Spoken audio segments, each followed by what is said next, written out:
இன்னைக்கு வந்து ஆரஞ்சு மரம் தான் தண்ணி ஊற்றிட்டு இருக்கோம். வாங்க என்னென்ன மரம் பார்க்குறேன். ஃபர்ஸ்ட் ஆரஞ்சு செடிக்கு தண்ணி ஊற்றிக்கலாம். அடுத்து வாங்க அடுத்து இந்த வாட்டர் செடி தண்ணி ஊற்றிக்கலாம். கொஞ்சம் நல்லா வளருது, பூச்சி பூச்சாக இருக்குது இலையெல்லாம். வாங்க அடுத்து அந்த மாங்கனுக்கு ஊற்றிக்கலாம்.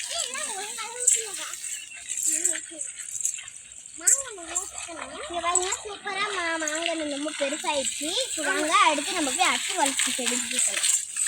ரொம்ப தூரம் போக வேண்டியதில்லை, இல்லை இங்கே தான் இருக்குது. இங்கே பாருங்க எனக்கு ரொம்ப பிடிச்ச அத்திப்பழம் செடி. எங்கள் அப்பா சின்னத்துலேருந்து வாங்கிட்டு வருவாங்க, ரொம்ப பிடிக்கும். எனக்கு ரொம்ப பிடிச்ச அவகாடோ செடி. எனக்கு அதை எழுதிருக்கா. இந்த வீடியோ பிடிச்சிருந்தா லைக் பண்ணி ஷேர் பண்ணி கமெண்ட் பண்ணுங்க.